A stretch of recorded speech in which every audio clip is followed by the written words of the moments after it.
Hey guys, and welcome back to What If Soul. I'm your host, Broken Soul, and it's time for a new episode of What If Ash Could Start Over. But before we get started, guys, as always, please like, comment, and subscribe. It means so much. Now, let's get to the recap. So, when we last left off, Ash, Misty, Brock, and Gary all met up at Professor Cerise's research lab for the grand opening, where Ash was able to meet up with his old friend and rival, Richie. The five friends were able to catch up, reunite, and have a good time. And through a series of miscellaneous adventures, Ash was able to meet up with Professor Cerise. He got to see Professor Oak again, and through some heartbreaking circumstance, he was able to meet up with a mysterious and mischievous Gengar. But we'll come back to that later on. We actually move on to the main story right now, where after Ash and Richie's battle at the Pokemon Center, the five friends were in the cafeteria having dinner, all talking, catching up, having a good time, where Richie actually remembered, "Oh, Ash, that's right. I completely forgot. Do you remember the other day when I told you that there was a rumor spreading around the Pokemon Center?" The entire group stopping, Ash actually turned to his old friend going, "Yeah, what about them?" "Well, there's actually a rumor saying that a trainer by the name of Damian is on the warpath, and specifically, he's on the warpath for you." This actually shocking Ash, Misty, and Brock. Ash going, "Wait, Damian?" Richie then actually looking over to Ash going, "So you have met this guy before?" That's when Ash explains to Richie and Gary the events what happened back in part 6, where Ash beat Damian over at AJ's gym. This actually shocking Gary a bit going, "Wait, you guys know AJ?" Ash then going, "Yeah, how do you know him?" Gary explaining, "Yeah, I actually met up with him not too long ago. He and I had a small battle. It wasn't anything too big, it was just a friendly little match. There was no winner. His Sandslash and my Umbreon actually knocked each other out, so we just called it a draw and just parted ways after that. He's a pretty strong trainer. I'm actually curious on what he's up to right now." That's when Misty actually explains, "Oh, I think he should still be at his gym right now. He says he wants to gain 500 victories, but right now I guess he's doing some extra training." Gary then nodding his head going, "Well, it's nice to know he's doing good for himself." Getting back to the task at hand, Richie cuts back in saying, "Well, Damian, like I said, he's on the warpath right now. He's going after every trainer he can. He's battling anyone and everyone that he can get his hands on. He's not pulling any punches. In fact, every time he battles somebody, he says he's one more closer to his true target. That being you, Ash." Ash getting a little upset going, "You're telling me he's hurting innocent Pokemon?" Richie then saying, "Not necessarily innocent. They're sanctioned battles, yes, but he's going way too far. He's not being sportsmanlike at all. As soon as a Pokemon's down, he'll right away demand that he brings the next one out. If he doesn't, he'll have his Pokemon charge at his opponent's down Pokemon." This actually getting Brock upset going, "I knew Damian was bad from the very first time I saw him treat his Charmander." Ash is actually asking Richie, "Why are you telling me all this?" That's when Richie gets a very serious look on his face, almost dire, saying, "Ash, I'm telling you this right now because you need to be careful. Because Damian says he doesn't care what it takes. He wants to take down you and your Charizard more than anything else. He's willing to do things that are even underhanded. In fact, one rumor in particular actually got me very worried for your safety. Ash, the rumor says that Damian's actually thinking of joining up with Team Rocket." This stuns everyone in complete silence. The five of them just sitting completely quiet, completely in shock. That's a name they haven't heard in a long time. Team Rocket.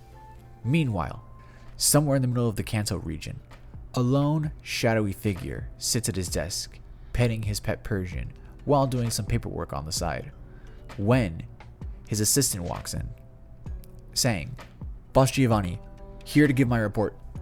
Giovanni, not even looking up, says, "Well, get on with it then." The grunt reports, saying, "Yes, sir. Things are going good in the underground trading of Pokemon. In fact, the underground market that connects both Kanto and Johto has been established. The Johto region actually houses our second headquarters right at the base of Mount Coronet. Should be out of sight from the main public." Giovanni then nodding, "Good. And how are the Alpha and Omega teams doing?" The grunt replies, "Alpha team is making their way toward Hoenn right now. They should be there in a couple of days." Giovanni then going, "And Omega team?" "Omega team is making their way for Sinnoh right now as we speak, sir. In fact, sir, last we heard, they've barely arrived in the Sand Gym town under their disguises." "Good. And what are those three idiots?" "Sir, no offense, but why do we keep them around?" Giovanni then smiling, going, "Oh, you know, I love good entertainment. But anyway, what of those three?" The grunt then replying, "Yes, well, Giovanni, they're taking a small leave of absence for some time. They're actually making their way to the Hoenn region alongside Alpha Team." Giovanni raises an eyebrow questioning this, going, "Why going toward the Hoenn region?" That's when the grunt says, "They left a small note with their request form saying, 'Going to get some old friends. Sir, shall I stop them?'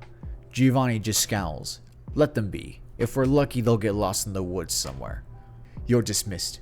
The rocket grunt saluting, making his way out of the office. Giovanni then speaking to the Persian as he pets it, going, "So, Johto, Hoenn, and Sinnoh.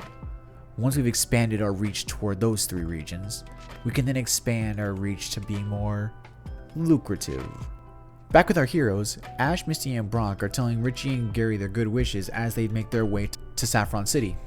Richie and Gary are going to stay behind so they can continue to train and learn more about Pokemon in preparation for the upcoming Kanto League. Ash and Richie making a promise that they'll meet each other in the finals, doing the same with Gary.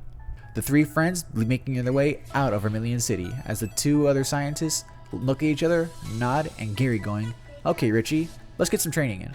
Richie actually in excitement going, "Alright, let's get started." Okay, side note. Now Ash wants to retrace his steps. However, at this point, there's no SS Anne for him to go back onto because they kind of sank it. That kind of like throws a couple things off. So that's why for this bit, I'm actually going to have him, Misty, and Brock get on a smaller little ferry, making their way across the waters to go to the same place where the episode The Ghost of Maiden's Peak happens. Now, for those who don't know, this is the one where the famous Venus Toys thing happened, where they ran into this talking Ghastly who messed with them a little bit. And it's at this part where I'm going to say that the festival happens again, because I'm just going to say that a full year's passed. So the festival happens again, and Ash and Brock and Misty, they're at the festival, they're enjoying themselves, they're having a good time. They're actually having such a good time that the entire day passes by and nighttime shows up. This is actually when Brock remembers what happened last year. In fact, Brock turns to Ash and Misty telling them, "Hey, I'll be right back. I'm gonna go take care of something." Misty remembers this going, "Hang on, I don't want you out again at 2 in the morning." Brock says, "Don't worry. I only wanted to say hi just one last time, and then I'll come right back." Misty says, "You better or I'm taking your ear off." Brock then going, "Don't worry, I promise I'll be quick." Brock making his way up to the festival, while Ash and Misty are hanging out at the festival enjoying some of the concessions. Back over at the shrine where Brock's at, Brock actually makes his way up the cliffside. He actually looks over at the statue and he just says one thing: "I hope you find your peace," before making his way back down the mountain. Before Brock actually leaves, he hears something. He hears a voice. He then turns around and he sees that same ghost girl from before. However, being smarter this time, Brock knows, "You're not the girl. You're Ghastly." The girl actually smiling, laughing maniacally, as she reveals her true self being Ghastly just like last time. Brock thinking to himself, "Oh man, I'm in trouble." The Ghastly this time says, "So, you're smarter than you were last year." Brock then going, "Why are you doing this?" That's when Ghastly actually explains to Brock, just like how he explained to the actual ghost of the Maiden, that he just wants to do what he can to make sure that none of the people forget the old traditions or the old ways. Brock can actually sympathize with him, saying, "Huh, that makes sense, but you don't have to be so mean about it." That's when Ghastly's mischievous side comes out going, "Yeah, well, somebody's gotta have some fun. It's the afterlife, remember? Plus, I can make a few bucks out of it." Brock and Ghastly are actually sitting down talking for a while, so much so that, yep, time passes by. Misty and Ash, they're not waiting inside the Pokemon Center this time. Now they're waiting outside of it for Brock. But it's become so late that curfew's hitting. Misty actually going, "Okay, that's it, I'm gonna go kill him." Ash actually following Misty going, "Come on, Pikachu, let's go make sure she doesn't kill him." Pikachu following right behind Ash. By the time the two of them make it up the cliff, they actually see that Brock and Ghastly are just talking. Ghastly actually notices the two of them, turns around and says, "I remember you. You're the girl who thought I was a vampire." That's when Misty actually gets upset, going, "Wait a minute, aren't you that Ghastly who called me scrawny?" That's when Ghastly for the first time actually looks really scared. He had no idea this girl could look as scary as she could. Ghastly then floating over toward Misty, bowing down saying he's sorry for calling her scrawny. Misty actually taken aback by this, going, "Oh, it's okay. I mean, at least you apologized." That's when Ghastly looks over at Ash, going, "I remember you. You're that boy with all those Pokemon. That young trainer." Ash going, "Yeah, you were a pretty strong opponent last time. I bet I could take you on in a battle now." Ghastly then shaking his head, or shaking its body, whatever, saying, "Sorry, but I'm not a battler. I'm just a trickster. However, that Gengar you have in your shadow, he's a battler." That's when Ash gets a confused look on his face, going, "Gengar?" Looking down at his shadow, Ash actually notices his shadow is actually moving around pretty randomly. That's when he sees that the Gengar from Vermilion City actually followed them to Maiden's Peak. Ghastly actually explained to Ash that Gengar wanted to follow him because he actually took him up on his offer. Gengar wants to battle alongside Ash. Ash getting a big smile, going, "Gengar, is this true?" Gengar nodding. However, Ghastly translating for Gengar, Gengar actually wants to battle Ash. He wants to see exactly what kind of trainer he is. How does he treat his Pokemon, and how will he treat his opponents in battle? Ash then smiles, going, "Okay, Gengar, let's battle." Looking down on his partner, Ash goes, "Alright buddy, you're up." Pikachu getting into battle stance, ready for a fight. Ghastly actually asking Misty and Brock if he can sit next to them while he watches the battle. Misty actually in surprise, going, "Have you never seen a Pokemon battle before?" Ghastly going, "Not really. I spend most of my days just being mischievous around the local population. And of course the festival every year, but that's about the worst of it." Back at the battle, Ash and Gengar are about to start. Gengar making the first move, launching out a Shadow Ball. Ash telling Pikachu, "Dodge it with Quick Attack." Pikachu going into a Quick Attack, moving from left to right, weaving it everywhere it can, while Gengar just launches Shadow Ball after Shadow Ball. Pikachu going closer and closer as it does. Ash then calling out, "Now, Pikachu, Iron Tail." Pikachu jumping up as quick as it can, launches a Iron Tail right for Gengar's midsection. It hits Gengar right on target, knocking it back, skidding for a few feet. Gengar gets back up, making its way right for Pikachu, almost at lightning speed itself, hitting Pikachu right in his face with an Ice Punch. Ash then going, "Pikachu, are you okay?" Pikachu felt that one. It's shivering a little bit, but it's perfectly fine.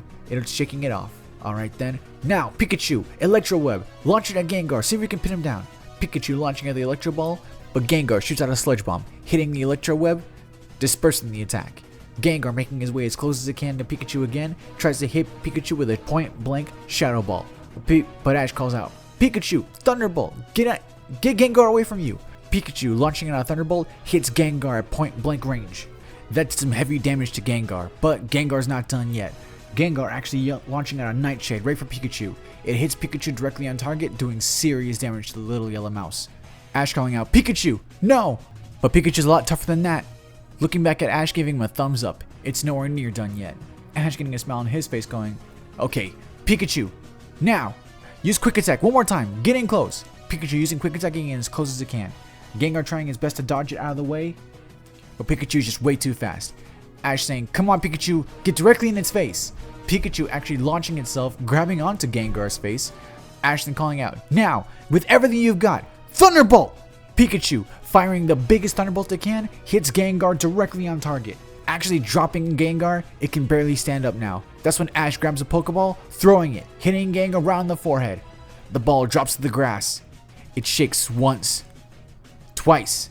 The entire time, Ash, Pikachu, Misty, Brock, even Ghastly are all waiting in anticipation. That third shake happens, and then, click.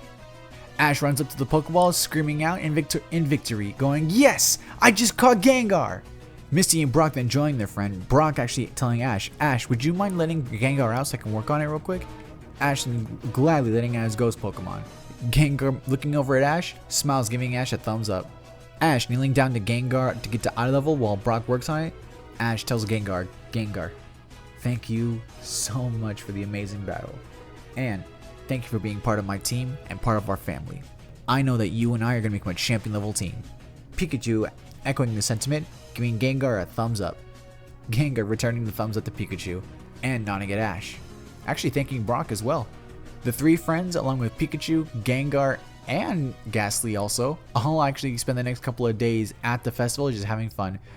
Ghastly actually disguised himself as the mysterious old woman from the original episode, and Gengar, he's just being Gengar. They're all having an amazing time, just playing and having fun.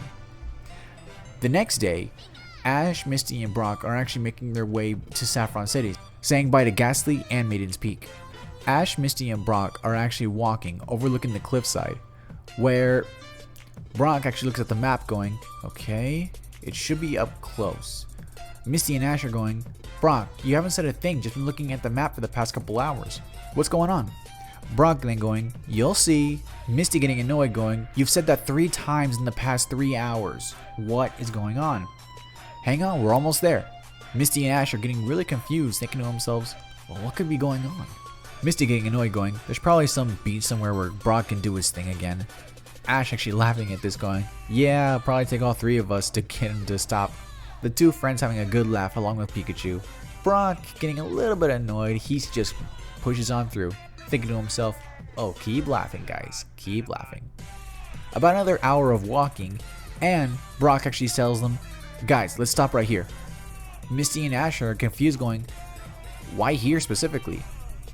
That's when Brock turns to Ash specifically saying, Ash, does this place look familiar to you? Ash looking around going, actually, now that you say Brock, it kind of does. Have we been here before? Well, it's been a full year. The migration should be coming back again. Misty then going, wait, I thought that the Butterfree all make their way across the sea. Brock then going, yeah, they are. But there are more than one Butterfree across the region. Different migratory patterns, different seasons, different Butterfree species. It's all nature. Man, the migration will be look so cool to see. Brock then going, yeah, let's set up camp and wait here for a bit. A few hours later, while everyone's asleep, Ash is actually having a flashback. He's remembering his old friend, his Butterfree that he released. He thinks back to the day that he had to let it go, the day that he had to say goodbye to it, while it went off to start its own family. Ash never forgot it, and he still misses it to this day, as we all do. The next day, Ash, Misty, and Brock are all awake bright and early.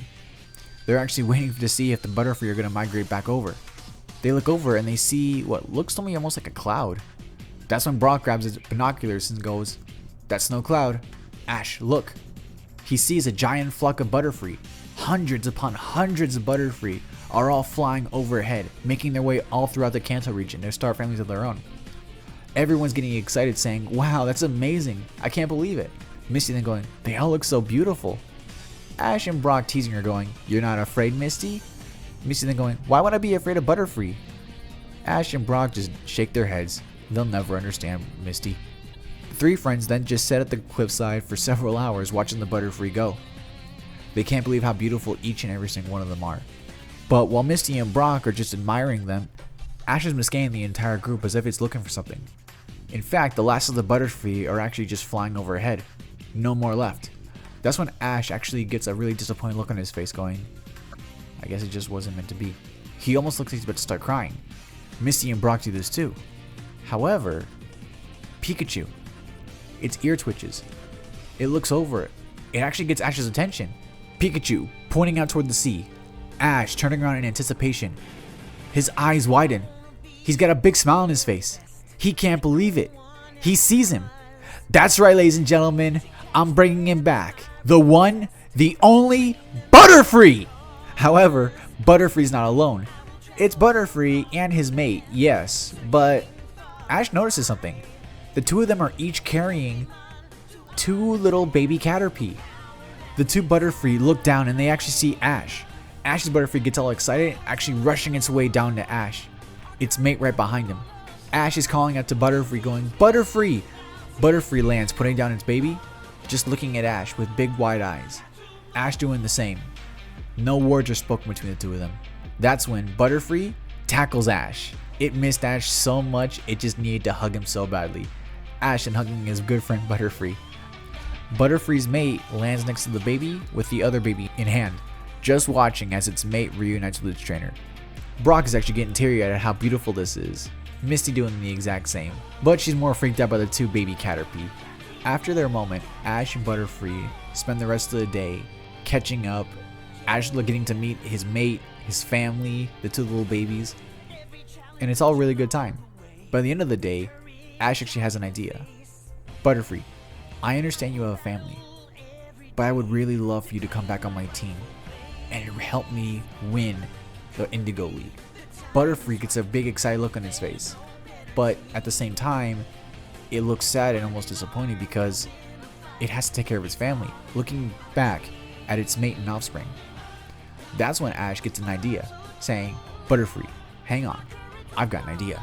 That's when over the course of the next couple of days, Ash, Brock, Misty, Pikachu, and Butterfree's family all make their way towards Saffron City. The group make their way into the city and straight for the Pokemon Center, where Ash explains to Butterfree, Butterfree, here's what we can do. Myself, Brock, and Misty can each capture one member of your family into a Pokeball, and then we can transfer all the Pokemon to Professor Oak's lab. And if I explain the situation to some of my other Pokemon that they are your family, I can guarantee they will always be safe. Butterfree thinks this is a good idea. Turning to its mate, it explains the situation to her. She is hesitant because she doesn't want her babies to be captured in Pokeballs, but that's when Ash further explains, saying, it's okay, I promise you. As soon as we transfer you to Professor Oak's lab, we'll have him release you from the Pokeball. None of you or your babies will be under the ownership of any trainer. In fact, you'll be protected by a champion. It took a little bit of convincing from not only Ash, but Butterfree as well as Pikachu, but the female Butterfree completely understood. That's when Ash actually looks over to Butterfree saying, hey Butterfree, before we do this transfer, I want you to stay with me for a little bit, because I want you to help me in this next gym battle against Sabrina. Will you please lend me your strength for this battle? Butterfree nods enthusiastically. It was hoping Ash would say that. After that, Ash and the gang spend the rest of the evening training, strategizing, and working together with Butterfree so that Ash and Butterfree can get back to being in sync like they used to, if not better than before. The next day, at the Saffron City Pokemon Gym, Ash, Misty, and Brock are all standing outside when Brock turns to Ash going, Ash, are you sure you want to go with this team to take on Sabrina? She is one tough trainer. Ash then nod going, I'm sure. Misty then chiming in going, and you have your strategy to how to take down her team? Ash then going, yep, it's the same strategy I've always had. I just believe in my Pokemon and we'll come out on top no matter what. All three friends nod. They understand perfectly. Making their way in, Ash calls out to Sabrina. Sabrina of the Saffron City Pokemon Gym. My name is Ash Ketchum, and I want to challenge you for your Marsh badge. And that's where I'm going to leave it off for now, guys. So, what do you guys think? Ash found out that Damian's on the warpath going after him. He finally got to capture his Gengar like we've all wanted. And more importantly, Ash was able to finally reunite with his old friend, Butterfree. So, tell me what you guys think. How's the story going to go? Will Ash have what it takes to challenge the Saffron City Pokemon Gym? And what happened with Team Rocket just now?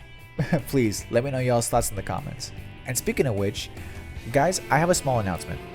So, I used to do a segment on my videos called Question of the Video, and I want to bring that back, but I'm doing this in reverse. I want you guys to ask me whatever question you guys want, and I will pick my favorite question, and I will answer it at the end of each video. In fact, I got a question from a good friend of mine. He asks, Broken, can I ask you a question? Yes. So anyway, with that being said, guys, no, seriously, whatever you want to ask me, guys, please go for it. Just please keep it clean. And like I said, I'll pick my favorite question and I will post it at the end of the video.